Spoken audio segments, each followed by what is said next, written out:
Hello, कैसे हैं आप लोग? सब लोग बढ़िया है। तो केमिकल बॉन्डिंग को निपटा दिया था और अब शुरू करते हैं अगला टॉपिक। और ये टॉपिक बहुत ही शानदार टॉपिक है और बहुत आसान टॉपिक है और फिक्स क्वेश्चन आते हैं इसमें से दो क्वेश्चन आपको फिक्स में से मिलेंगे, इसमें से मिलेंगे फिक्स। और ये जो ऐसा टॉपिक है जिसमें आपको दिमाग नहीं लगाना, सिर्फ खेलना है। क्या खेलना है? क्वेश्चन पर उन क्वेश्चन में करना कुछ नहीं है, ऊपर नीचे पटकना है। किसको? वैल्यूज को, मान को। घर में छोटे भाई बहनों को मत पटक देना कि मैं केमिकल इक्विलिब्रियम पढ़ रहा हूं। तो चैप्टर का नाम समझ ही गए होंगे, केमिकल इक्विलिब्रियम, रासायनिक साम्य अवस्था। तो देखो, साम्य अवस्था समझाते हैं पहले, रासायनिक साम्य अवस्था तो बाद में लेते हैं, पहले साम्य अवस्था का कॉन्सेप्ट समझते हैं। तो आज का अपना जो चैप्टर है वो है केमिकल इक्विलिब्रियम। क्या है? Chemical equilibrium.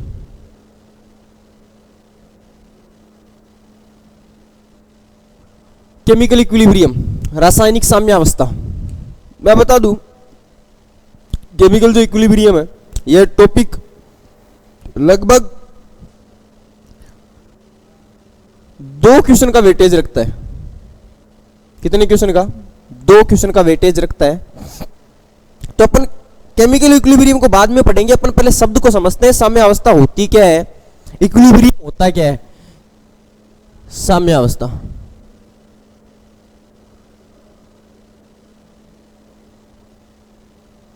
आपने साम्य अवस्था बेटा आज तक पढ़ी होगी,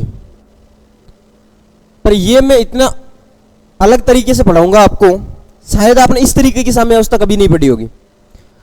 चाहे आपने पहले भी तैयारी की होगी या फिर आपने 12th की होगी, 11th की होगी, जब भी आपने 11th में साम्य अवस्था पढ़ा था, शायद इतना गजब तरीके का साम्य अवस्था आपने कभी पढ़ा नहीं होगा। बिल्कुल जीरो लेवल से बातें करेंगे और साम्य अवस्था को इतना बेहतरीन तरीके से अपन समझेंगे। तो देखो, साम्य अवस्था क्या होती है, इस चीज को आप ऐसे मत समझो। इस चीज को समझते हैं कि मान लो यहां पर वीके सर खड़े हैं। कौन खड़े हैं? VK sir. और यहां पर उनकी मैडम खड़ी है, ठीक है। इधर वीके सर खड़े हैं, इधर मैडम खड़े हैं। मैडम सुबह सुबह उठते हैं,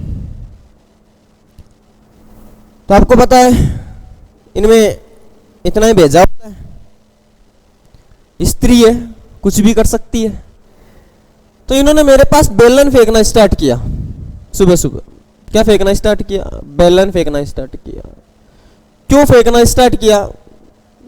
क्योंकि मजाक करने की आदत है, मजाक कर ली। मैंने कहा तेरे पियर वाले आदमी गए गुजरे है बिल्कुल। और आपको पता है इनके परिवार वालों की बात करते ही तो बेलन कुर्सी सारे एक साथ आते हैं। बेलन फेंकना स्टार्ट किया, मैंने बेलन को रख लिया। इधर से फूकनी आई, विंड पाइप आई, फूकनी आई, मैंने फूकनी को भी रख लिया। इधर से चम्मच आई, बड़ी वाली चम्मच, मैंने चम्मच को भी रख लिया। पता मैडम के पास कितना सामान है, मुझे ये नहीं पता कि मैडम के पास में कितने औजार है, लेकिन मेरे पास बेलन फेंकना स्टार्ट किया, फूकनी फेंकना स्टार्ट की, चम्मच फेंकना स्टार्ट की, मैंने लिया लेते गया। पर अब की बार जैसे ही मैडम ने कुर्सी फेंकी, कुर्सी मतलब वो बानी निकालने वाली आती है ना, अपने मारवाड़ी में कुर्सी बोलते हैं उसको, या मान लो जैसे डेगची फेंकी या कोई भगोनी फेंकी, जैसे ही भगोना फेंका मैंने उधर से बेलन फेंकना स्टार्ट कर दिया। फिर मैडम ने इधर से कोई बाटकी फेंकी, मैंने फूकनी फेंकना स्टार्ट की। जैसे ही मैडम ने इधर से टोपिया या फिर मैं बोलूं कोई भी औजार फेंका, मैंने चम्मच फेंकना स्टार्ट कर दी। अब बताओ, यहां पर मैंने शुरू में क्या किया, मैं लेता गया इकट्ठे कर लिए मैंने, और अब मैडम की बारी आ गई। मैंने कहा लो आवा दो। जैसे ही मैडम ने फेंका, मैंने उधर से वापस बेलन, फिर दूसरी बार में फूकनी। पर ये भी तो देखो ना, मैंने बेलन फेंक दिया, पर इधर से मेरे पास जो कुर्सी आई थी वो तो मेरे पास ही है ना अभी तक। तो साम्य अवस्था ये नहीं है कि मेरे पास में कितना सामान है, मैडम के पास कितना सामान है, इससे कोई मतलब नहीं है। साम्य अवस्था है मैडम ने जितना फेंका उतने के बराबर यदि मैं फेंकना शुरू कर दूं, कि मैडम ने उधर से कुर्सी फेंकी, मैंने इधर से बेलन फेंका, मैडम ने उसे उधर से कोई बड़ी चमची फेंकी, मैंने इधर से चम्मच फेंकी, तो ये क्या हो गया, दोनों का अब तालमेल बैठने लग गया। पहले मेरे पास में कुछ नहीं था, तब मैंने इकट्ठे कर लिए। अब क्या हुआ, एक उधर से आ रहा है, एक मैं उधर इधर से फेंक रहा हूं। तो साम्य अवस्था क्या होती है कि जब मेरे फेंकने की और मैडम के फेंकने की दर समान हो जाए, तो मैं और मैडम दोनों साम्य अवस्था में आ गए। अब मैं डरने वाला नहीं हूं। मैं मैडम से डरने वाला क्यों नहीं हूं? क्योंकि मैडम उधर से फेंकेगी, मेरे पास में क्या इधर फूकनी पड़ी है, मैडम उधर से कुछ फेंकेगी, मेरे पास क्या पड़ी है, इधर चम्मच पड़ी है। तो ये क्या है, साम्य अवस्था। साम्य अवस्था क्या होती है, इधर देखिए। अब अपन इसको केमिस्ट्री में डालते हैं। मान लो कोई ए यौगिक है, वो बी में कन्वर्ट होता है, ठीक है। जैसा कि मुझे इससे मतलब नहीं है कि मैडम के पास कितना सामान है, वैसे ए बी में कन्वर्ट होना हुआ शुरू। एक टाइम के बाद में बी वापस कन्वर्ट शुरू हो गया ए में। तो साम्य अवस्था कैसी स्थिति है, समझिए इसको, कि ए से बी में कन्वर्ट होने की जो दर है और बी से ए में कन्वर्ट होने की जो दर है, ये यदि बराबर हो जाए, ये जरूरी नहीं है कि ए 50% है तो बी भी वहां पर 50% हो, ये जरूरी नहीं है। बट इनके आपस में कन्वर्ट होने की दर क्या हो जानी चाहिए, समान हो जानी चाहिए। आपस में कन्वर्ट होने की दर क्या हो जानी चाहिए, समान होने चाहिए। मतलब इधर से एक चीज आई तो इधर वापस एक चीज यदि जाने लग जाए, इसका मतलब मेरी और मैडम की फेंकने की दर क्या हो गई, समान हो गई। तो इधर यही चीज केमिस्ट्री में लगानी है अपने को, यही है साम्य अवस्था। क्या साम्य अवस्था में दोनों तरफ बराबर चीजें होती है क्या? नहीं, दोनों तरफ से आने जाने की चीजें समान हो गई। ये क्या है, साम्य अवस्था। अब यहां पर देखो, इस साम्य अवस्था से पहले अपन एक चीज पढ़ते हैं, और वो है अपने पास में अभिक्रिया। कि साम्य अवस्था वास्तव में लगती क्या है, तो अपने को उसके लिए पढ़ना होता है अभिक्रिया। क्या पढ़नी होती है, अभिक्रिया। तो इधर देखो अभिक्रिया। अब देखो अभिक्रिया दो प्रकार की होती है। कितने प्रकार की होती है? दो प्रकार की। ये बेटा वैसी बात है जब पति से पत्नी लड़कर ससुराल चली जाए ना, उसके बाद में दो संभावना होती है। सेम चीज यहां पर होती है कि यदि मैं मैडम को लेने जाऊं, हमारे लड़ाई हुई थी अभी, मैडम कहां चली गई, अपने पियर चली गई, तो मैं यदि मैडम को लेने जाऊं तो दो संभावना बनती है। या तो मैं वहां जाऊं तो वापस ही नहीं हो, ससुराल वाले वहीं चूर चूर चकनाचूर कर दे, या फिर क्या हो सकता है, मैं जाऊं और वापस आ भी जाऊं। दोनों ही चांस है, डिपेंड करता है मेरे में कितनी हिम्मत है। हालांकि आपको शरीर दिख रहा है, हिम्मत कितनी हो सकती है। इधर देखिए अभिक्रिया। तो अभिक्रिया बेटा दो प्रकार की होती है। कितने प्रकार की? दो प्रकार की। या तो मैं ससुराल जाकर वापस आ सकता हूं या फिर नहीं आ सकता हूं। तो एक तो बेटा अभिक्रिया होती है उत्क्रमणीय अभिक्रिया। क्या होती है? उत्क्रमणीय अभिक्रिया। एक अभिक्रिया होती है अनुत्क्रमणीय अभिक्रिया। उत्क्रमणीय अभिक्रिया को बोला जाता है बेटा रिवर्सिबल रिएक्शन।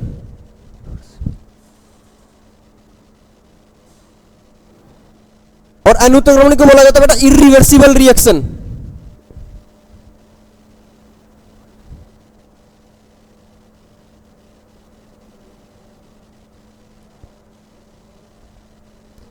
उत्क्रमणीय क्या है? देखो, ये वीके सर ससुराल गए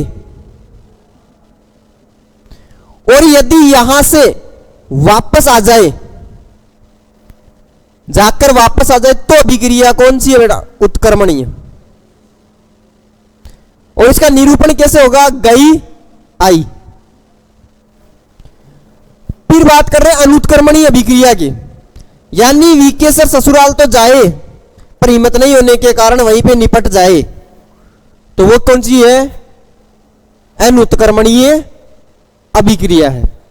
तो उत्क्रमणीय कौन सा है? गया आया, गया आया। लेकिन अनुत्क्रमणीय कौन सी है? गया वापस ही नहीं आया। ये कौन सी है? अनुत्क्रमणीय अभिक्रिया है। अब देखो साम्य अवस्था में तो क्या होना चाहिए भाई, खुद दिमाग लगाओ कि साम्य अवस्था में होना क्या चाहिए? जितना गया उतना वापस भी आना चाहिए, तभी तो साम्य अवस्था होगी। तो साम्य अवस्था इन दोनों अभिक्रियाओं में से बताओ कौन सी में होगी? तो साम्य अवस्था देखने के लिए अभिक्रिया का कैसा होना जरूरी है? उत्क्रमणीय अभिक्रिया होना जरूरी है। मतलब वीके सर का ससुराल जाना भी जरूरी है और ससुराल से मैडम को लेकर आना भी जरूरी है। अरे हाँ ना बोल। चलो, यानी अभिक्रिया के अपने टाइप पढ़े, उत्क्रमणीय और अनुत्क्रमणीय अभिक्रिया दो टाइप की होती है। तो बताइए साम्य अवस्था कौन सी अभिक्रिया में होता है? पहला ही क्वेश्चन, उत्क्रमणीय अभिक्रिया में। कौन सी में होता है? उत्क्रमणीय अभिक्रिया। ये लो,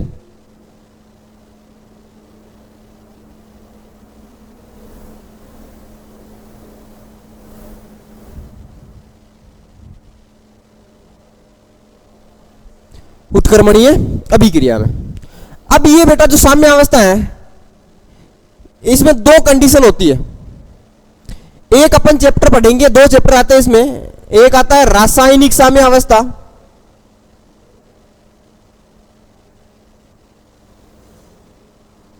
और एक आता है आयनिक साम्य अवस्था। इसको बोला जाता है केमिकल इक्विलिब्रियम, जो होता है रासायनिक साम्य अवस्था। आयनिक को बोला जाता है आयोनिक इक्विलिब्रियम।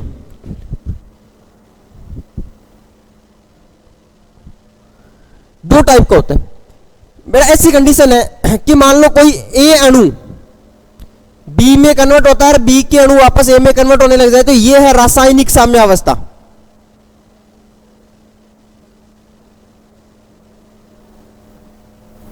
रासायनिक साम्य अवस्था। लेकिन मान लो कोई आयन है, ए आयन, या फिर मैं बोल दूं जैसे मेरे पास में HCl था, वो टूटता H plus plus Cl minus में और वापस भी जुड़ के HCl भी बना लेता है। तो यहां पर देखो आयन टूट रहे हैं ना, तो ये हो जाता है, जब आयनों की बात आ जाए तो ये हो जाता है आयनिक साम्य अवस्था। ये क्या हो गया? आयनिक साम्य अवस्था। जब आयनों की बात होगी तो आयनिक साम्य अवस्था, और आयनों की बात नहीं होगी तो क्या हो जाएगा? रासायनिक साम्य अवस्था। अपना चैप्टर है रासायनिक साम्य अवस्था। चलो अपन रासायनिक साम्य अवस्था में बातें करते हैं। तो बात इतनी ध्यान रखनी, बस साम्य अवस्था की बात कर रहे हैं अपन, तो साम्य अवस्था को अपन ध्यान रखेंगे।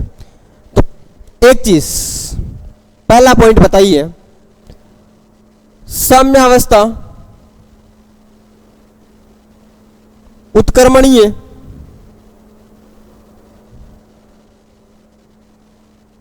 अभिक्रिया में स्थापित होता है। किसमें स्थापित होता है? उत्क्रमणीय अभिक्रिया में। क्लियर है? दूसरा टॉपिक देखो, दूसरा पॉइंट क्या बोलता है।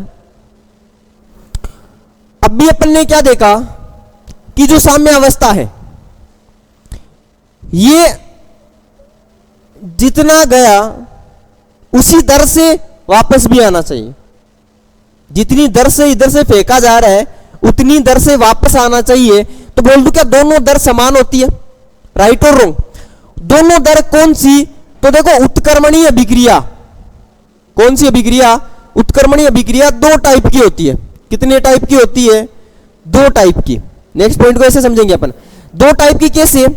कि एक कंडीशन है मेरे पास में ए से बी गया और एक कंडीशन है मेरे पास बी से ए, क्योंकि यही तो कंडीशन थी, ए से बी और फिर बी से वापस ए, यही तो उत्क्रमणीय अभिक्रिया थी। तो एक कंडीशन है मेरी ए से बी, दूसरी कंडीशन है बी से ए। इसको लिखूंगा तो वापस ऐसा हो जाएगा। राइट और रॉन्ग? यदि मेरे पास अभिक्रिया क्या होती? A to B होती। तो जब अभिक्रिया ए से बी गई तो किस तरफ गई रे? आगे की तरफ। तो ये अभिक्रिया होती है अग्र अभिक्रिया। कैसी होती है? अग्र अभिक्रिया, जिसको बोला जाता है बेटा forward reaction. Forward reaction. B to A वापस अभिक्रिया देखो किस तरफ आ रही है? पीछे की तरफ। तो ये होता है बेटा पश्च अभिक्रिया, रिवर्स रिएक्शन।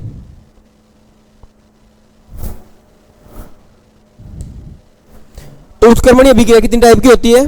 2 टाइप की। तो अब देखो दूसरा पॉइंट क्या बोल रहा हूं मैं, कि जब ए टू बी गया और बी टू ए आ रहा है, इन दोनों की बराबर क्या होनी चाहिए? दर बराबर होनी चाहिए। इन दोनों की दर क्या होनी चाहिए? बराबर होनी चाहिए। तो मैं यहां से बोल सकता हूं दर को क्या बोला जाता है बेटा इंग्लिश में? रेट। दर को क्या बोला जाता है? रेट बोला जाता है। तो मैं बोल सकता हूं क्या, अगर अभिक्रिया को बोला फॉरवर्ड रिएक्शन, फर्स्ट को बोला मैंने रिवर्स या फिर पश्च अभिक्रिया, तो बोल सकता हूं क्या दर बराबर क्या थी? आर। दर को किससे लिखते हैं? आर से। रेट किसकी? Rate forward reaction. तो आर एफ बराबर हो जाती है आर ऑफ बैकवर्ड रिएक्शन। दोनों की दर क्या आ जाती है? बराबर हो जाती है। दोनों की दर क्या हो जाती है? बराबर हो जाती है। क्लियर है? अब देखिए ये किस कंडीशन पे है? साम्य अवस्था पर बात चल रही है बेटा। ये साम्य अवस्था तभी होगी जब अग्र अभिक्रिया और पश्च अभिक्रिया की दर क्या हो जाती है? बराबर हो जाती है। बहुत इंपॉर्टेंट पॉइंट है।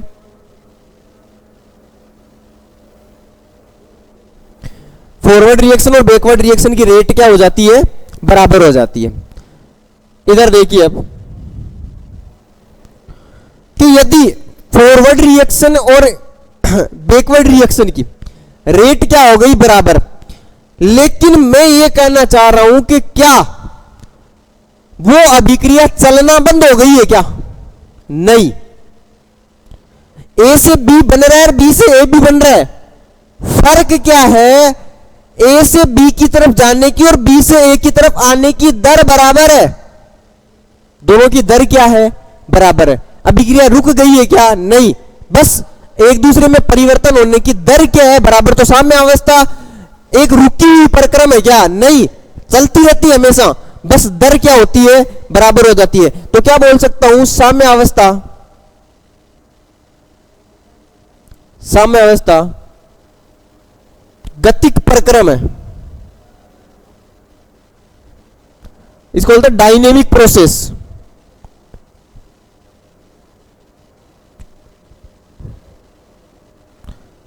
कौन सी प्रोसेस? Dynamic process. अब इधर देखिए नेक्स्ट पॉइंट लेते हैं। चलो यही ले लेते हैं।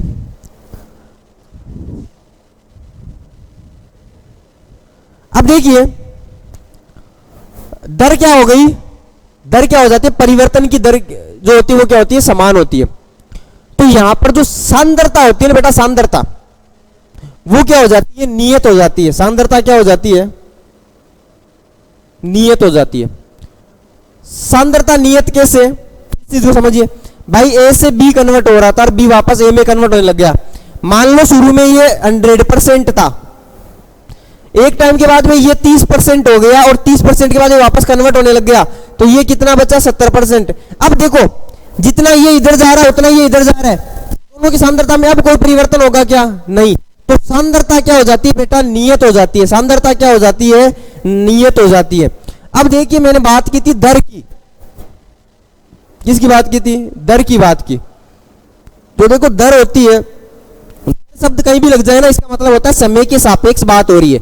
किसके सापेक्ष बात हो रही है? समय के सापेक्ष। मतलब दर शब्द कहीं भी दिख जाए तो आपको समय का भाग देना होता है। जैसे आपने छोटी क्लासों में पढ़ा होगा वेग क्या होता है? विस्थापन बटा समय।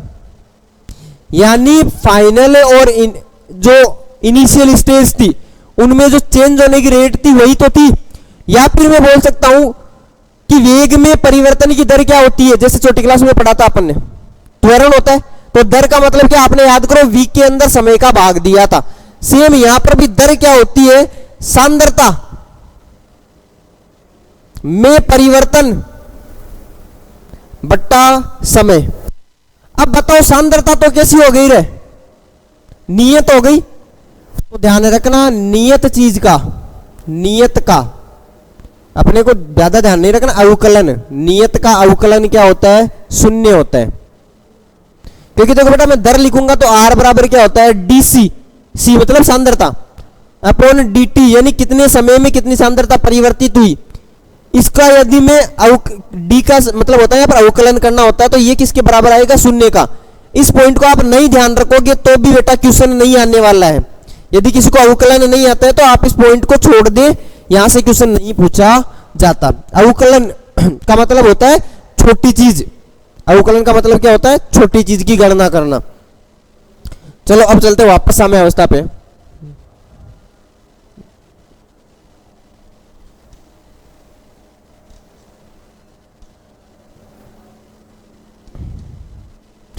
बेटा दो चीज पढ़ी है, सांद्रता तो नियत हो जाती है और अग्र अभिक्रिया तथा पश्च अभिक्रिया की दर क्या हो जाती है, बराबर हो जाती है। अब इधर देखिए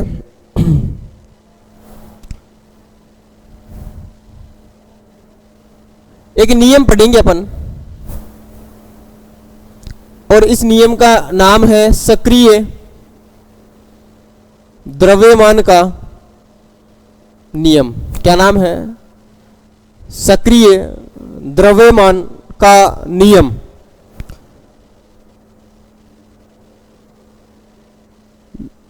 लॉ ऑफ एक्टिव मास,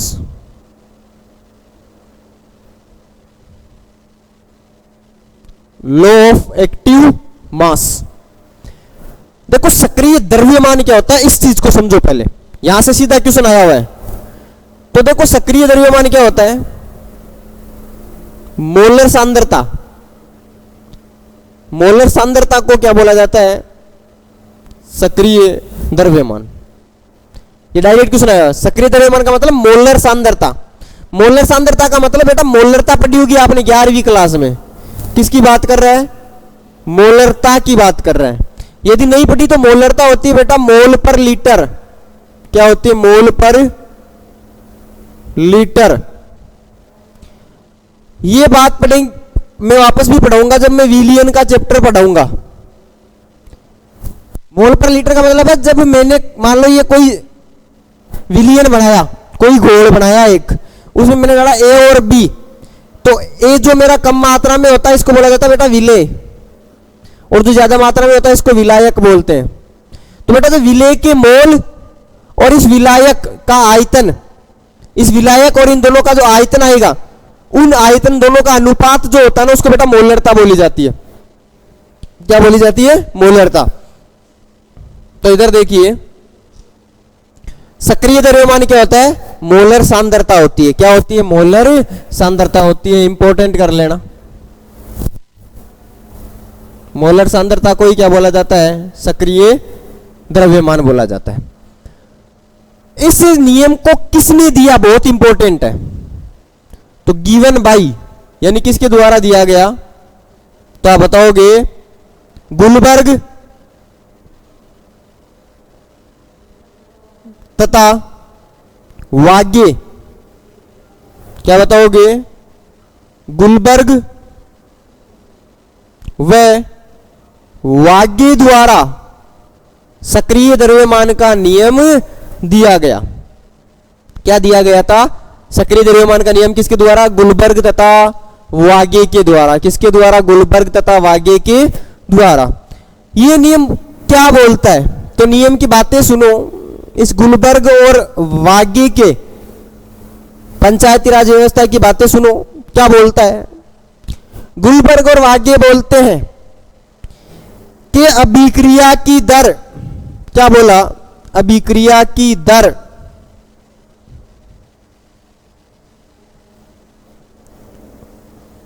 क्रियाकारक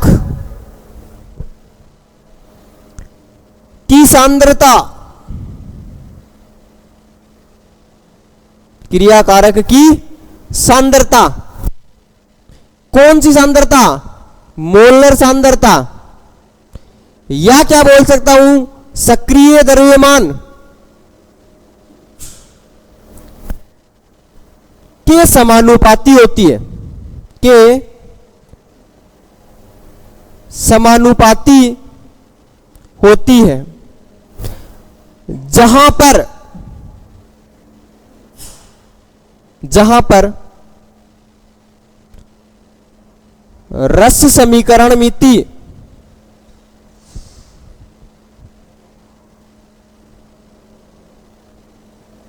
घात में चली जाती है।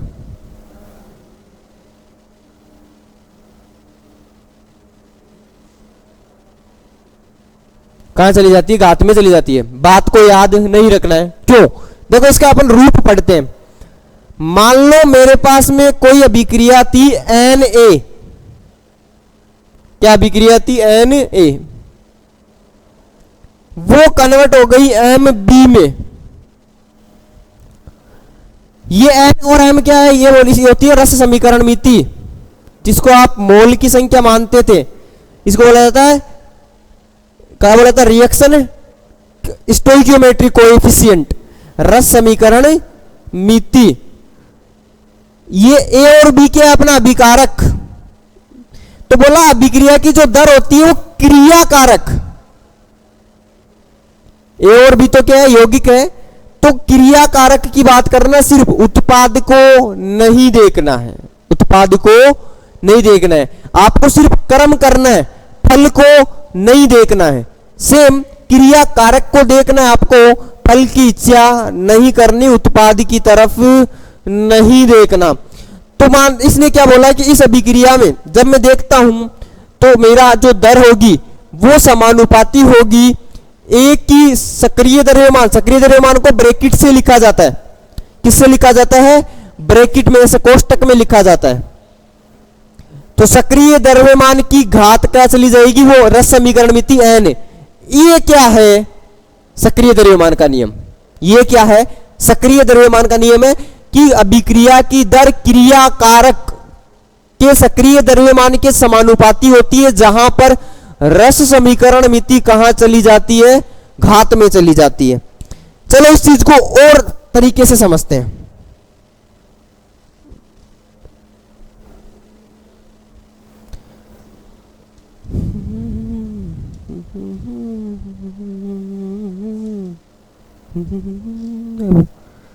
न लेंगे एक भी दम। चलो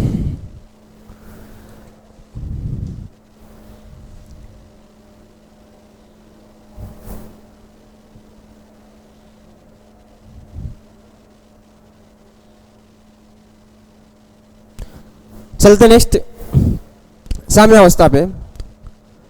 तो इधर देखो,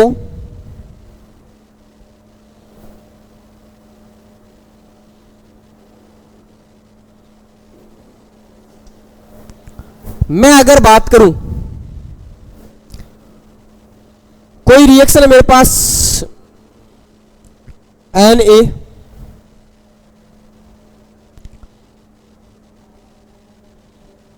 वो कन्वर्ट होती है Mb में। ठीक है, तो मुझे ये बताइए NaMb में कन्वर्ट हो रही है, तो यहां पर दो कंडीशन है बेटा। एक अपनी अग्र अभिक्रिया है और एक अपनी पश्च अभिक्रिया है। एक अपनी क्या है? अग्र अभिक्रिया, और एक क्या है? पश्च अभिक्रिया है। मुझे बताइए, जो अग्र अभिक्रिया है इसको मैं ऐसे लिख सकता हूं क्या? Na कन्वर्ट हो रही है Nb में, और जो पश्च अभिक्रिया है इसको ऐसे लिख सकता हूं क्या? Mb कन्वर्ट हो रहा है Na में। समझो इस चीज को। अगर अभिक्रिया में क्रियाकारक A है, पर पश्च अभिक्रिया में क्रियाकारक कौन है? B है। ये चीज समझ में आ गई, मतलब आगे की डेरिवेशन पूरी आ जाएगी। तो मुझे बताइए, इस अभिक्रिया को मैं अगर अभिक्रिया को क्या बोल दूं? RF, rate of forward reaction, किसके समानुपाती होगी?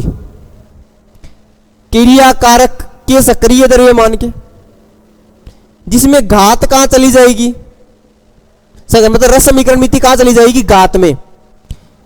यहीं पे मैं यदि स्पर्श अभिक्रिया की बात करूं तो रेट ऑफ बैकवर्ड रिएक्शन किसके समानुपाती हो जाएगी, b की घात n के, किसके हो जाएगी, b की घात n के बराबर हो जाएगी। अब इधर देखिए, जब समानुपाती का चिन्ह हटता है, छोटी क्लासों में पढ़ा होगा ओम का नियम, उस टाइम भी देखा था आपको। तो जब भी समानुपाती का चिन्ह हटता है तो कोई ना कोई क्या आता है, नियतांक आता है। क्या आता है, नियतांक। तो मैंने नियतांक लिया आर एफ बराबर, कोई नियतांक आया के एफ, फॉरवर्ड रिएक्शन का है ना, तो के नियतांक आ गया, और ए की पावर क्या हो गई, एन। आर बी समानुपाती किसके, बी की पावर एम। तो इसका जब मैं समानुपाती का चिन्ह हटाऊंगा तो क्या हो जाएगा, के बी और बी की पावर एम। राइट और रॉन्ग, सही बात है। मुझे बताओ इस समीकरण और इस समीकरण से यदि मैं इनको दोनों अभिक्रियाओं को साम्य अवस्था पर ले जाऊं, कहां ले जाऊं, साम्य अवस्था पर, तो साम्य अवस्था की कंडीशन क्या थी, रेट ऑफ फॉरवर्ड रिएक्शन बराबर हो जाती रेट ऑफ बैकवर्ड रिएक्शन के, यानी अग्र अभिक्रिया की दर बराबर हो जाती है पश्च अभिक्रिया के दर के बराबर। यही तो साम्य अवस्था थी। और यदि ऐसा है तो मैं आर एफ बराबर के बी कर दूं क्या, दोनों क्रियाओं से। यदि इन दोनों से आर एफ बराबर आर बी है तो आर एफ बराबर क्या है बताओ, के एफ ए की पावर एन बराबर हो जाएगा के बी बी की पावर एम। राइट और रॉन्ग, सही बात है। यदि मैं इस के बी को इस तरफ ले जाऊं और इस ए की पावर एन को इस तरफ ले जाऊं तो क्या बनता है, इसको समझिए। ये बन गया के एफ बट्टा के बी बराबर बी की पावर एम बट्टा ए की पावर एन। बात को समझिए, बहुत आसान है, क्लियर बात है। ये जो के एफ और के बी आपको दिख रहा है, तो के एफ बट्टा के बी क्या होता है, इस चीज को देखिए। के एफ बट्टा के बी को मिलाकर बोला जाता है साम्य नियतांक। क्या बोला जाता है, साम्य नियतांक। क्या बोला जाता है, साम्य नियतांक। ये साम्य नियतांक बोल होता है के सी। क्या होता है, के सी। के सी को क्या बोला जाता है, साम्य नियतांक। तो इसकी जगह मैं यदि के सी लिखूं, इसकी जगह क्या लिख देता हूं, के सी, तो बी की पावर क्या हो गई भाई साहब, एम। ए की घात क्या हो गई भाई साहब, एन। बेटा बी उत्पाद है क्या, हाँ उत्पाद है। ए क्या था, क्रियाकारक, ये लो क्रियाकारक, इसकी घात एन एम। बात समझ में आ रही है। तो जब भी साम्य नियतांक लिखेंगे तो ऊपर की तरफ उत्पाद की मोलर सांद्रता होगी और नीचे की तरफ क्रियाकारक की सांद्रता होगी, मोलर सांद्रता। कैसे, इसको इधर देखिए।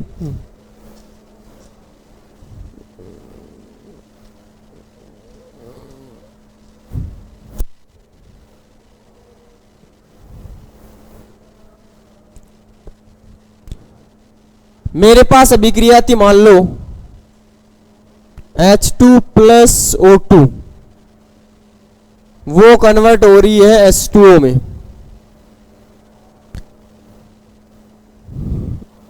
यह अवस्था लिखी हुई है गैस में, ये तीनों। बोला इसके लिए मुझे साम्य नियतांक लिखना है। बेटा क्वेश्चन आता है ऐसा, क्या लिखना है, साम्य नियतांक लिखना है। तो क्या होगा, इधर देखिए, साम्य नियतांक क्या था, उत्पाद बट्टा अभिकर्मक। कैसे याद रखना है, उत्पाद देखो क्या है, H2O। संख्या कहां चली जाती है, घात में, ये चली गई घात में 2 बट्टा H2 और ये क्या हो गया, O2। क्लियर है, दोनों की घात एक एक ही है तो लिखने की जरूरत नहीं है। तो ये हो गया इस अभिक्रिया का केसी। इस प्रकार क्वेश्चन पूछा जाता है। जैसे मैं आया हुआ क्वेश्चन करवाता हूं, एक क्वेश्चन आया हुआ है कि N2 प्लस 3H2 कन्वर्ट होते हैं 2NH3 यानी अमोनिया में। बोला इस अभिक्रिया के लिए केसी का मान लिखो, तो केसी क्या हो जाएगा, NH3 उत्पाद लिखना है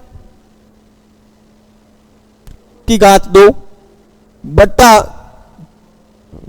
N2 गुणा H2, यहां प्लस मत लगा देना, यहां गुणा है, गुणा डॉट गुणा, घात क्या चली जाएगी 3।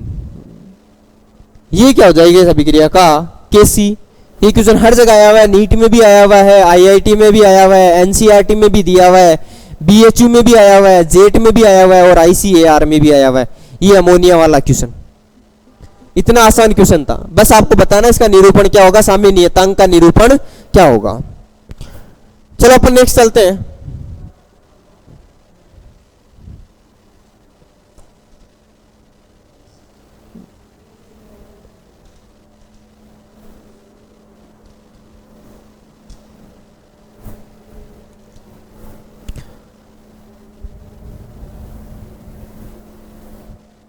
ये जो साम्य नियतांक है ना बेटा,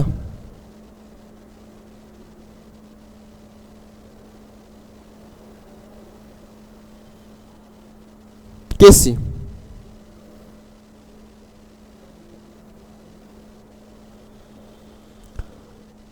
ये साम्य नियतांक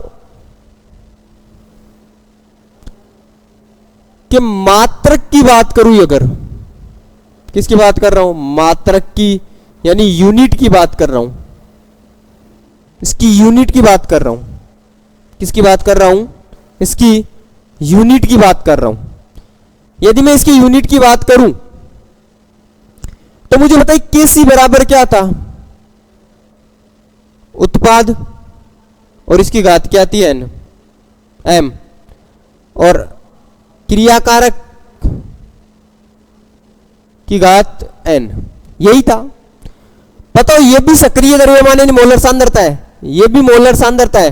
तो मोलर सांद्रता क्या थी बताओ, मोल पर लीटर, और इसकी घात ऊपर m है और नीचे भी क्या है, मोल पर लीटर की घात n। बताओ जब आधार समान होते हैं तो घातें क्या हो जाती है, भाग में घट जाती है, गणित का नियम है ये। तो दो एक साथ क्या लिख सकता हूं, मोल बट्टा लीटर की घात क्या हो जाएगी, माइनस n। तो इस m माइनस n को मैं ऐसे देख सकता हूं क्या, याद करो m एक प्रकार से उत्पाद के मोल ही तो है, क्या है, उत्पाद के मोल माइनस क्रियाकारक के मोल, क्या है, क्रियाकारक के मोल। तो इसका मात्रक क्या हो गया, मोल पर लीटर की घात। इन दोनों को मिलाकर बोल रहा हूं मैं आज से डेल्टा n ऑफ g। मैंने g क्यों लगाया ये भी मैं बताऊंगा। तो डेल्टा n g क्या बोल रहा हूं, डेल्टा n g क्या है, उत्पाद के मोल माइनस क्रियाकारक के मोल का अंतर। ये क्या है, इसका मात्रक।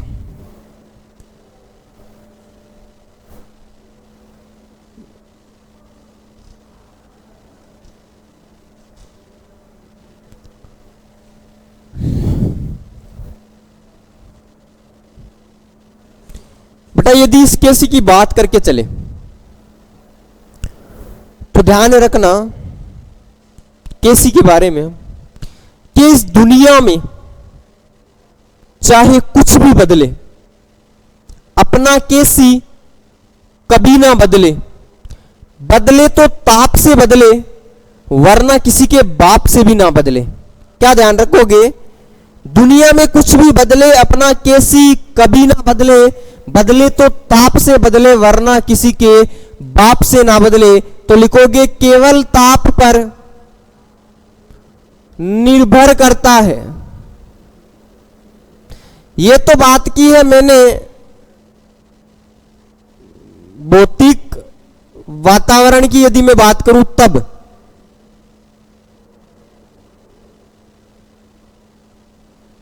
एक कारक और होता है जिसमें यह प्रभावित होता है। अपने को ऑप्शनल क्वेश्चन आएगा तब तो इतना ही आएगा, तो आपको आंसर ताप करना है। और यदि ताप समान है तो केसी का मान कोई बदलेगा नहीं। पर यदि अभिक्रिया के लिखने के तरीके पर भी निर्भर करता है, लिखने के तरीके पे, और इसको भी हम बाद में डिस्कस करेंगे, अभी डिस्कस नहीं करेंगे। पर अभी बता दूं कि लिखने के तरीके पर निर्भर करता है, बस बाकी कुछ नहीं। ध्यान इतना रखना, अपना केसी कभी ना बदले। बदले तो ताप से बदले, वरना किसी के बाप से भी ना बदले। अब यदि केवल बेटा गैसों की बात कर दे, किसकी बात कर दे? केवल गैसीय तंत्र की बात करें, गैसीय की, गैसीय निकाय की बात हो, तो बेटा गैसों के अंदर देखा जाता है बेटा दाब की यदि बात करें, गैसों में क्या देखा जाता है? दाब। तो इस केसी को केपी लिखने इधर स्टार्ट कर देते। केपी मतलब प्रेशर, दाब की बात कर रहा है। तो केपी यदि आ जाए तो केपी जो होता है ना बेटा, वो इस मोल पर लीटर नहीं, केपी में दाब की बात होती है। दाब की जो इकाई होती है, बताओ क्या होती है दाब की इकाई? एटीएम। दाब की इकाई क्या होती है? एटीएम। तो ये हो जाएगा एटीएम की घात, क्या हो जाएगा? Delta n g. तो यदि गैसीय सिस्टम की बात करें तो यहां पर क्या हो जाएगा? एटीएम। केपी की बात करें यदि, ये केसी है, केपी आ जाए यानी गैसों की बात आ जाए तो केपी लिखते हैं, तो क्या हो जाएगा? एटीएम की power delta n g. Delta n क्या है? उत्पाद के मोल माइनस क्रियाकारक के मोल। हटा दूं इस चीज को, लिखे। नोट्स की टेंशन ना करें, पीडीएफ मिल जाएगी, और लिखना चाह रहे हो लिखते जाओ।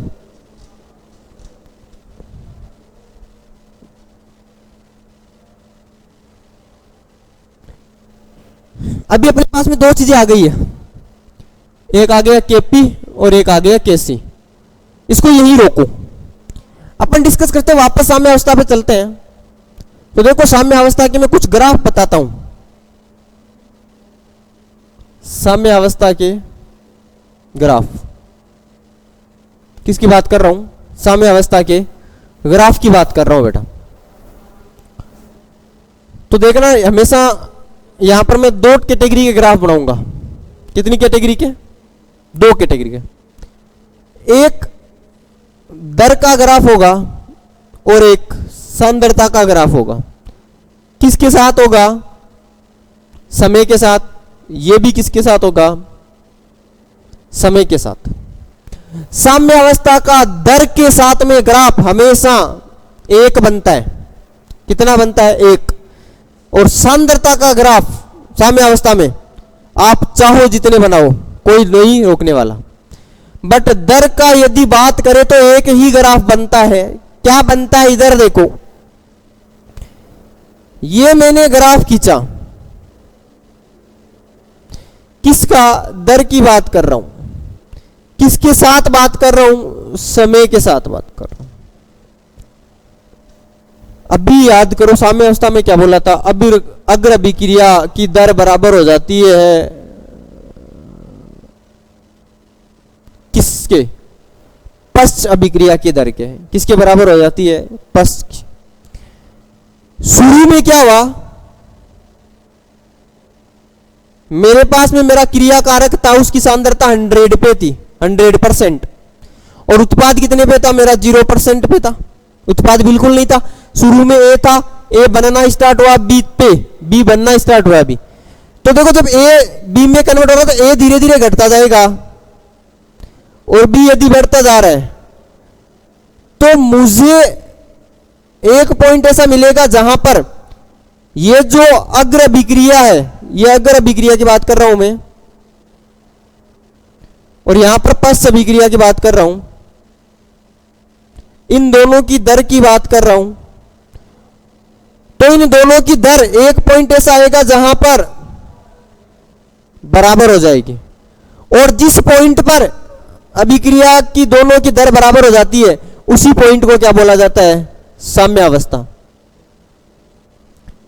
क्या बोला जाता है? साम्यावस्था।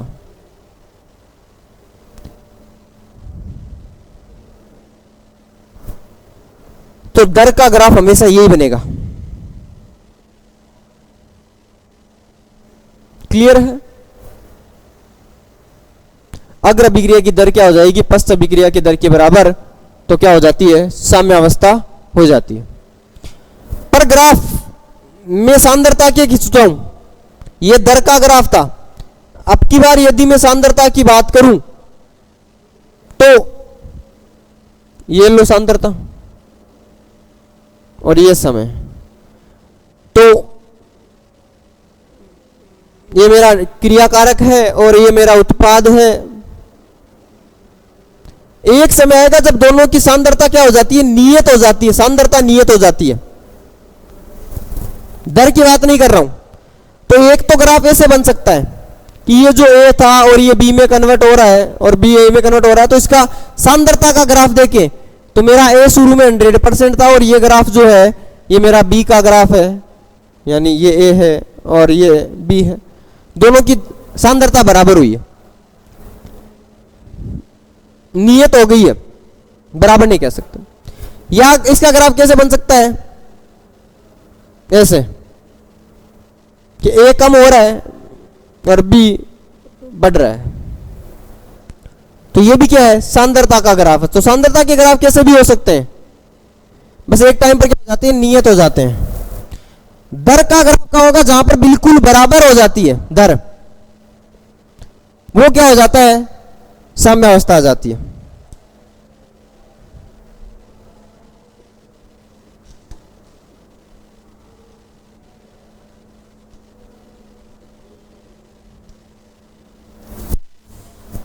अब आपको देखो ग्राफ से अभिक्रिया पहचानी, अगर अभिक्रिया या पश्च अभिक्रिया है।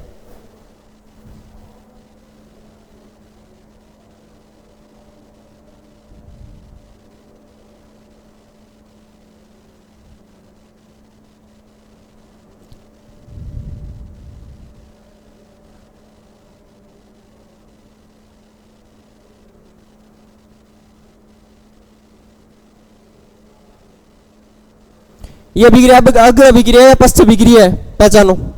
तो देखो आपको क्या देखना, कुछ नहीं देखना, उत्पाद अभिक्रिया को देखना। बी क्या है बताओ? मेरा उत्पाद है। ए क्या था? क्रियाकारक। उत्पाद बी बढ़ रहा है कि घट रहा है? देखो घट रहा है। उत्पाद घटता तो अभिक्रिया कौन सी होती है? पश्च अभिक्रिया। पीछे की तरफ जा रहा है तभी तो उत्पाद घटेगा ना।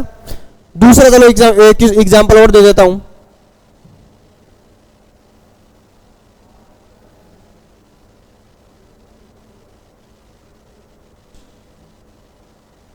ये बताओ अगर अभिक्रिया पश्च अभिक्रिया, अभी भी देखो बी कहां हो रहा है? घट रहा है, तो अभी भी अभिक्रिया कौन सी है?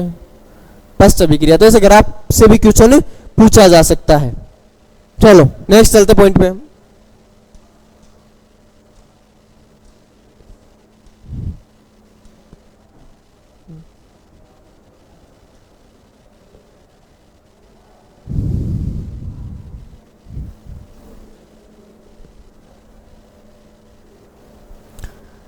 आओ इधर वापस चलते हैं अपन अपने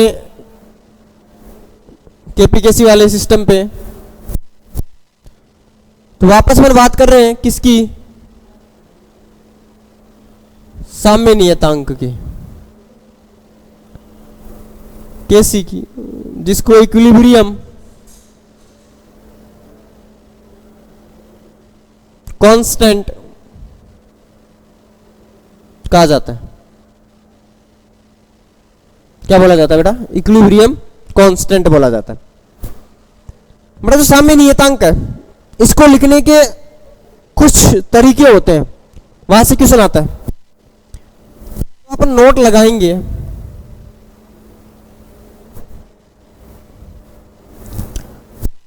यदि ठोस अवस्था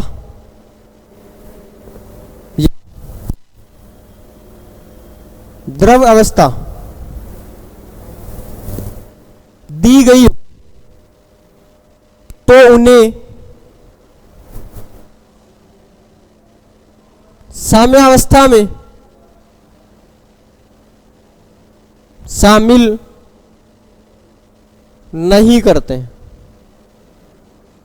जैसे मैंने दिया कार्बन ठोस, एस का मतलब सॉलिड, प्लस O2 गैस, वो कन्वर्ट हो गई CO2 गैस में। यहां पर बेटा हमेशा आपको लिखा हुआ रहेगा कि सॉलिड है या गैस।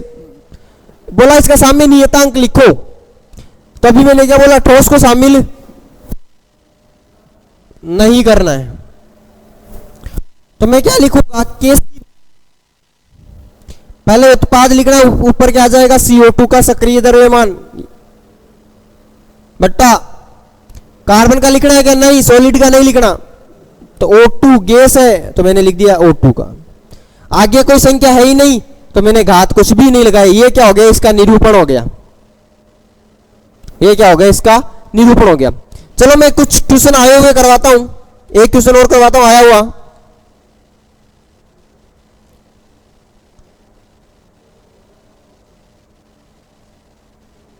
चलो आपके पास में क्वेश्चन दिया हुआ है कि P4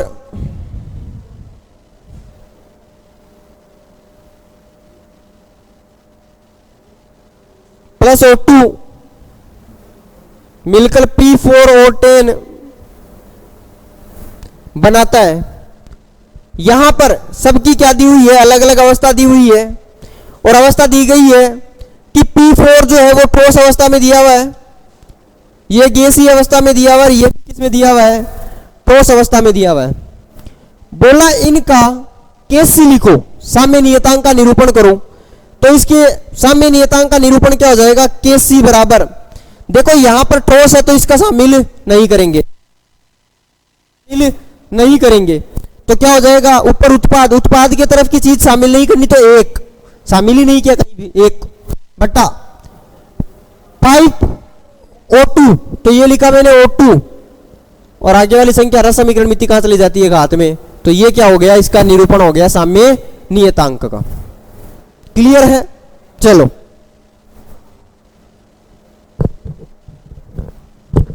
नेक्स्ट चलते हैं।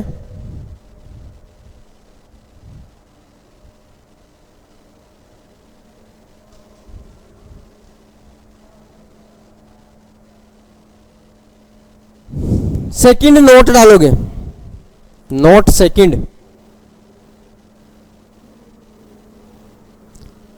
यदि पूरा समीकरण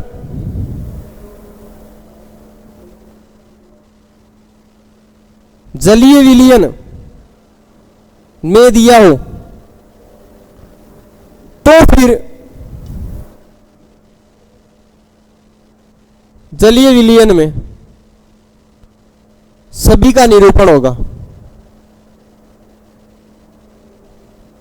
ये जैसे मान लो दीजिए ए एक्वस लिखा हुआ आ जाए और यह आ जाए बी एक्वस, कन्वर्ट हो जाए सी एक्वस प्लस डी एक्वस, तब तो सबको शामिल करना है। एक्वस तो हमेशा शामिल होगा गैस के साथ, ठोस और द्रव नहीं होगा। मान लो ऐसा आ जाए कि एक लिक्विड, बी लिक्विड, सी लिक्विड और डी लिक्विड, तो अब की बार चारों शामिल होंगे क्योंकि अब की बार पूरा विलयन द्रव्य में है, ठोस का तो कभी भी शामिल नहीं होगा। पर यदि पूरा समीकरण द्रव्य में दिया रहे तो आपको शामिल करना है। हालांकि इस पर क्वेश्चन नहीं पूछा जाता, पर कभी कभार स्टेटमेंट पूछ लिया जाता है, तो आपको ध्यान रखना, जब सारा एल में हो, लिक्विड में हो, तो आपको शामिल करना है।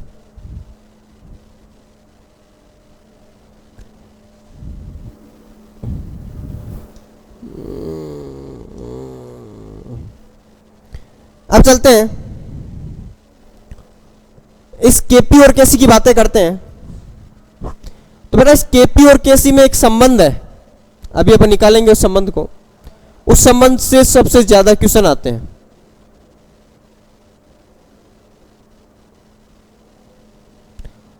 तो अपन देखते हैं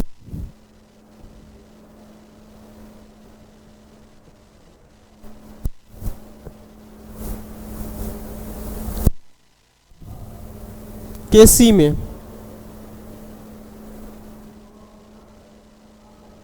संबंध, केपी तथा केसी में। तो देखो आपको एक समीकरण याद होगा, आदर्श गैस समीकरण।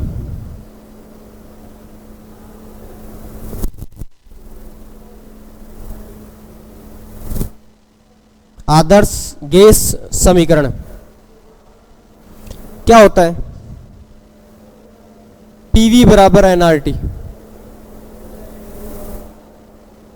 पीवी बराबर क्या होता है? एनआरटी। यदि मैं बेटा इस वॉल्यूम को इस तरफ ले जाऊं तो इसको मैं से लिख सकता हूं क्या? पी बराबर एन बट्टा वी आर टी। हाँ ना बोल बेटा, मोल पर लीटर। मोल एन बराबर क्या होता है? मोल, वी बराबर आयतन। आयतन किस में लिया मैंने? लीटर में। बताओ मोल पर लीटर क्या होती है? याद करो, मोलर सांद्रता। अभी बताया था थोड़ी देर पहले, मोलर सांद्रता होती है। तो इस मोलर सांद्रता को क्या लिख सकता हूं मैं? P equal to C R T लिख दूं। क्या लिख दूं? P equal to C R T. तो इधर देखिए, यदि यहां पर इसी समीकरण को मैं कंटिन्यू करूं और मेरे पास कोई इक्वेशन दी हुई थी, मान लो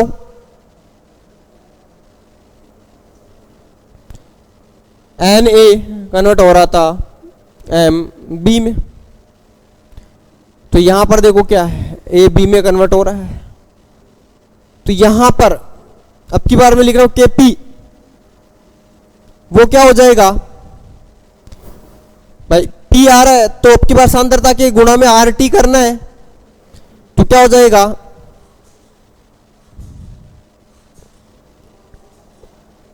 बी की पावर एम अपॉन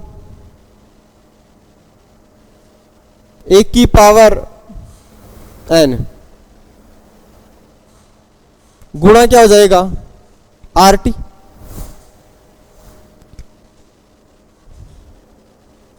याद करो ये क्या था? केसी। तो केपी बराबर क्या हो गया? केसी की पावर क्या है? Delta n. क्या चली जाएगी? Delta n. KP equal to KC R T की पावर क्या हो जाएगी? डेल्टा एन हो जाएगी।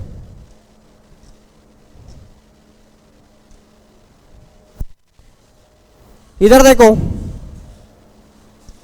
इसको मैंने शॉर्ट क्यों किया? हालांकि डेरिवेशन बहुत लंबी है, आपको सिर्फ ध्यान रखना है केपी बराबर क्या होता है? केसी आर टी की पावर क्या होता है? Delta n. कैसे आता है?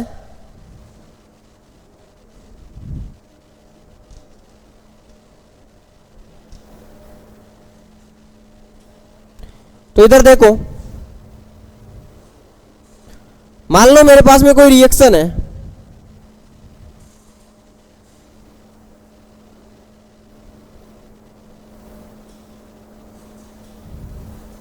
एन ए, चलो इसको बड़ा ले लेते हैं। अभी कहोगे सर दो ही दो में चल रहा है, चलो ये P प्लस क्यू कन्वर्ट हुआ R प्लस एस। इसकी घात A थी, इसकी B है,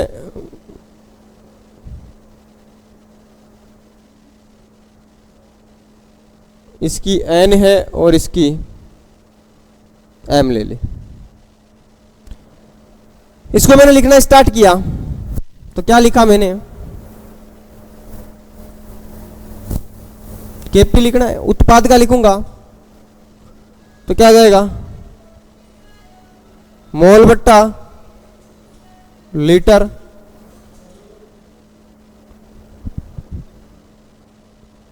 की पावर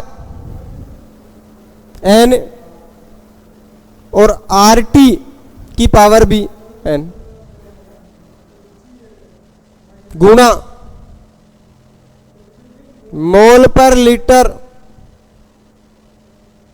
की पावर m डॉट RT की पावर m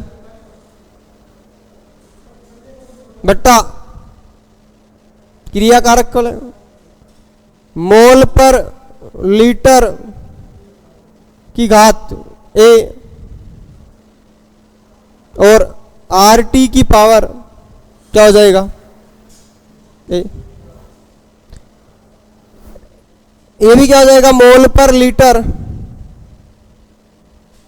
की घात b RT की पावर b।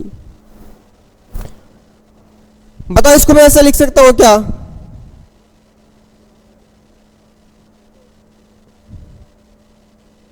मोल पर लीटर की घात m plus n dot RT की घात m प्लस n बट्टा मोल पर लीटर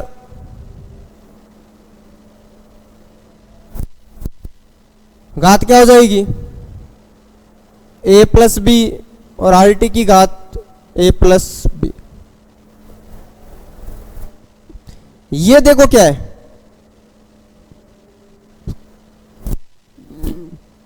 उत्पाद के मोल की घात अभिकारक या मैं बोलूं क्रियाकारक के मोल, क्रियाकारक की मोलर सांद्रता की घात क्या होगी रस समीकरण में थी। ये क्या है याद करो Kc। यहां पर क्या बच गया RT RT, ये किसके है बताओ उत्पाद, ये क्रियाकारक। मैंने भी थोड़ी देर पहले बताया था क्रियाकारक के मोल माइनस क्रिया, अरे सॉरी उत्पाद के मोल माइनस क्रियाकारक के मोल किसके बराबर थे याद करो डेल्टा एन के। तो जो ऊपर जाएगा तो माइनस ही तो होंगे, तो दोनों का माइनस किसके बराबर होता है डेल्टा एन के। तो ये RT की पावर क्या हो जाएगी डेल्टा एन, तो Kp बराबर क्या हो गया Kc RT की पावर डेल्टा एन। आपको डेरिवेशन में से कुछ ध्यान नहीं रखना, सिर्फ इतना ध्यान रखना है Kp बराबर होता है Kc RT की घात डेल्टा एन, जहां पर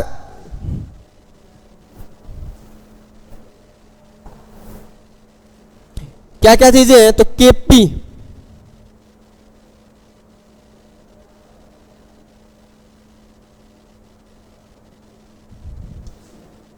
गैसीय साम्य नियतांक, ये केवल क्या है साम्य नियतांक। R क्या है गैस नियतांक जिसकी वैल्यू फिक्स है। R T के बाद में क्या है T क्या है ताप, जो आपको केल्विन में लेना है। डेल्टा एन क्या है उत्पाद के मोल माइनस क्रियाकारक के मोल, ये इंपॉर्टेंट है। तो यहां पर देखो इस डेल्टा एन की मान के आधार पर, इस डेल्टा एन के मान के आधार पर यहां पर 3 केस बनते हैं। कितने केस बनते हैं 3 केस। कौन कौन से 3 केस बनते हैं इधर देखो। केस फर्स्ट कि यदि डेल्टा एन की वैल्यू 0 हुई। केस सेकंड डेल्टा एन की वैल्यू धनात्मक हुई यानी 0 से बड़ी। और केस थर्ड है डेल्टा एन की वैल्यू ऋणात्मक हुई तीन केस है। डेल्टा एन की वैल्यू 0 तो क्या हो जाएगा, के पी बराबर के सी आर टी की पावर 0। किसी की भी घात 0 का मतलब कितना, 1, तो के पी बराबर क्या हो जाएगा, के सी। डेल्टा एन पॉजिटिव तो क्या हो जाएगा, के पी बराबर के सी आर टी की घात, मान लो मैंने ले लिया 1, ले लिया, केवल 1, प्लस का 1 ले लिया। बताओ दोनों में से बड़ा कौन, के पी बड़ा या के सी?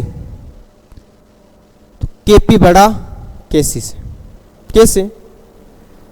के पी तब प्राप्त होता है जब के सी के मान को आर टी से गुणा करते हैं, तब जाकर ये प्राप्त होता है। तो बड़ा कौन हुआ ये? यहां पर के पी बराबर हो गया के सी, आर टी की पावर -1 कर दिया मैंने, तो के पी बराबर क्या हो गया, के सी बट्टा आर टी।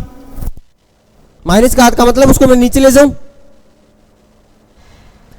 तो इधर बताइए के पी बराबर के सी बट्टा आर टी है, बड़ा कौन हुआ, के सी।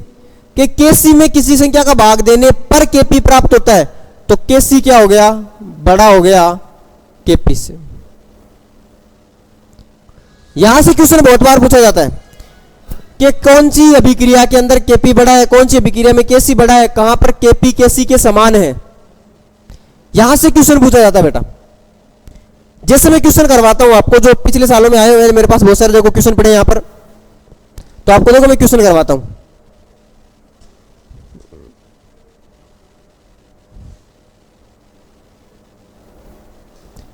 चलो मैं आपको पिछले सालों में आए हुए क्वेश्चन करवा देता हूं।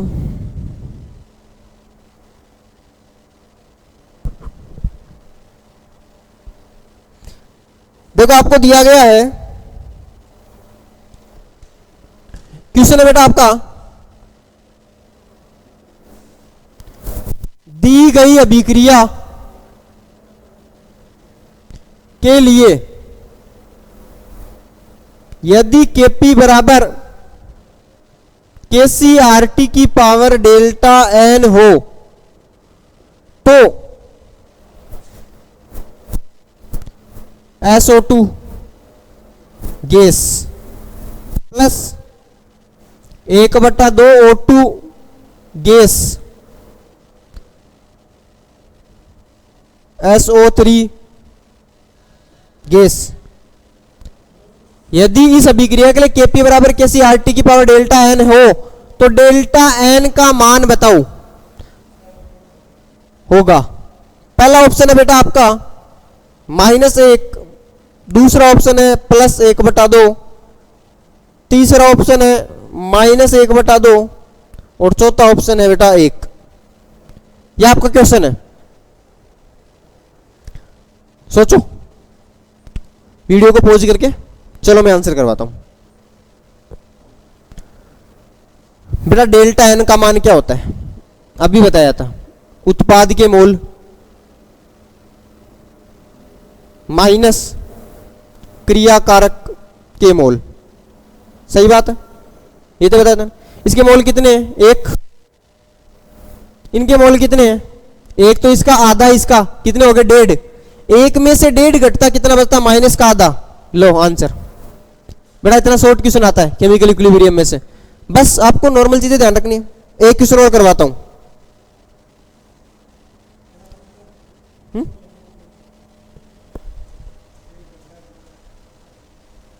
चलो मैं आपको नेक्स्ट क्वेश्चन करवाता हूं।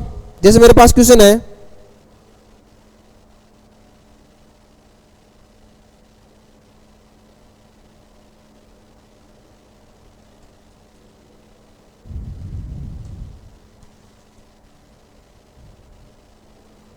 चलो नेक्स्ट क्वेश्चन की बात करते हैं। मेरे पास क्वेश्चन है बेटा,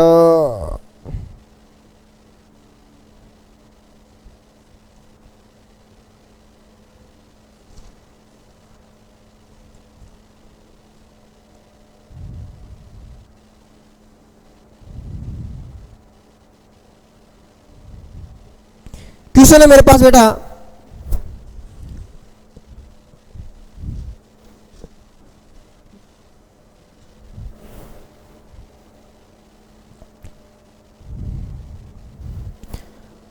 निम्न में से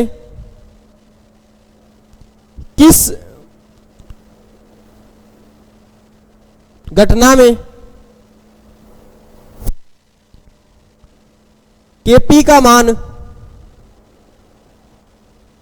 Kc से कम है?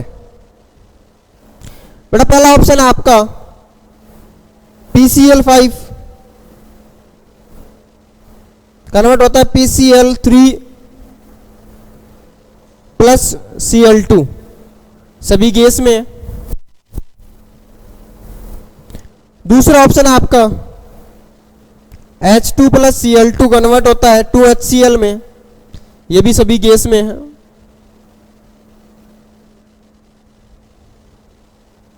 तीसरा ऑप्शन है 2SO2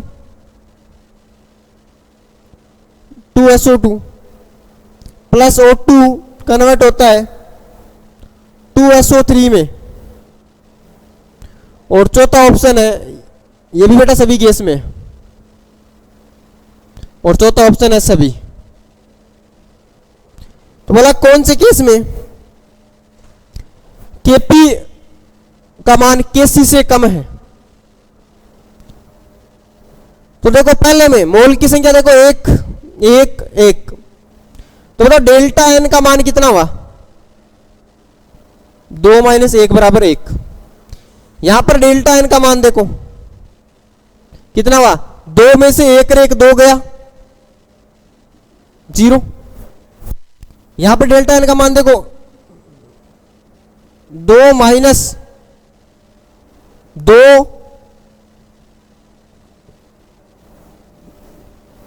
प्लस 1, 2 में से 3 गया माइनस 1। तो Kp का मान,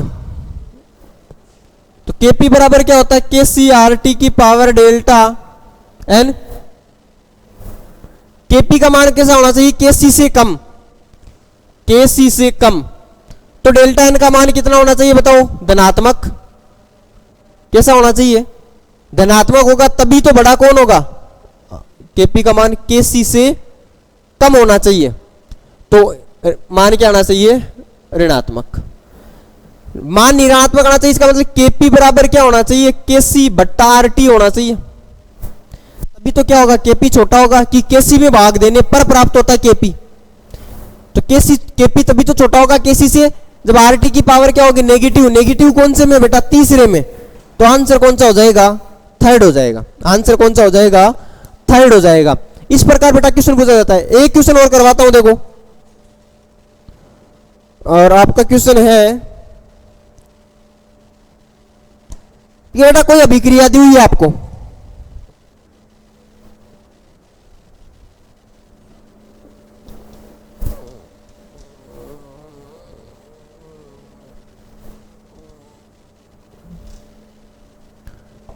आपको कोई अभिक्रिया दी हुई है, और अभिक्रिया दी हुई है बेटा आपको N2 प्लस O2 कन्वर्ट हो गई 2NO पे, और इस अभिक्रिया के लिए Kc का मान दे रखा है 4 इंटू 10 की घात माइनस 4, 4 इंटू 10 की घात माइनस 4 दे रखा है 300 केल्विन ताप पर। तो